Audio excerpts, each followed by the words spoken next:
जय हिंद दोस्तों।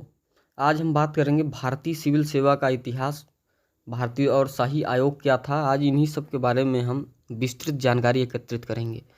आईसीएस यानी इंडियन सिविल सर्विस, जिसे 19वीं सदी में इंपीरियल सिविल सर्विस यानी शाही लोक सेवा आयोग कहा जाता था।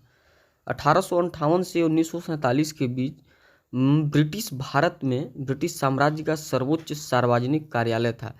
इसके सदस्यों ने उस समय भारत की लगभग 30 करोड़ जनता को प्रशासित किया था। वे ब्रिटिश भारत के 250 जिलों में सरकारी गतिविधियों की निगरानी के लिए जिम्मेदार थे।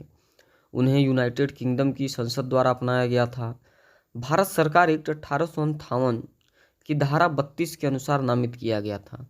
आईसीएस का नेतृत्व भारत सरकार के सचिव करते थे।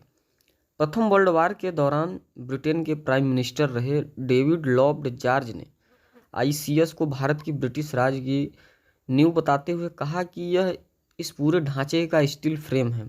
चूंकि यह कैडर भारत में ब्रिटिश राज को स्थापित और सुरक्षित करने के लिए बनाया गया था। शुरू में केवल अंग्रेज ही इसके सदस्य बन सकते थे, बाद में भारतीयों को भी इसकी इजाज़त मिल गई। आईसीएस एक तरह का अभिजात वर्ग माना जाता था और इसका सदस्य बनना काफ़ी गर्व की बात होती थी। पंडित नेहरू ने इसकी भर्त्सना करते हुए कहा कि इंडियन सिविल सर्विस न तो इंडियन है और न ही सर्विस। आज़ादी के बाद इसके सदस्य भारत और पाकिस्तान में बंट गए और इसके सारे अंग्रेज सदस्य वापस इंग्लैंड चले गए। और आज़ादी के बाद पंडित नेहरू ने इसका नाम आईसीएस से बदलकर भारतीय प्रशासनिक सेवा कर दिया।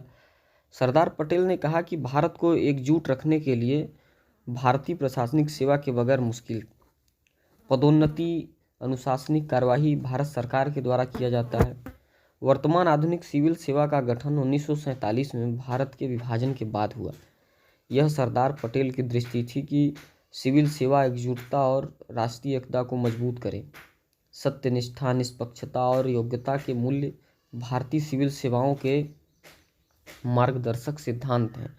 21वीं सदी की शुरुआत तक विशेष रूप से मीडिया में भारतीय सिविल सेवकों को नियमित रूप से बोलचाल की भाषा में बाबू कहा जाता था, जबकि भारतीय नौकरशाही को बाबूदम कहा जाता था। अब आती है बात सिविल सेवाओं में सुधार की।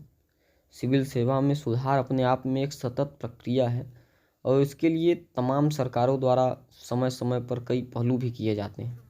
इनमें मल्टी स्टेक होल्डर फीडबैक यानी MSF व्यवस्था लागू करना, प्रदर्शन का मिड टर्म मूल्यांकन, निचले स्तर की परीक्षा पदों के लिए इंटरव्यू को समाप्त करना और परीक्षा के लिए ऑनलाइन तंत्र की शुरुआत करना जैसे कदम शामिल हैं।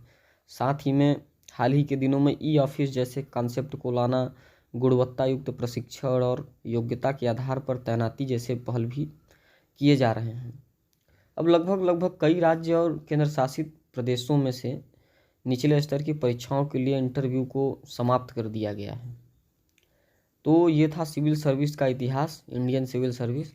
अब मिलते हैं नेक्स्ट वीडियो में, तब तक के लिए धन्यवाद। जय हिंद।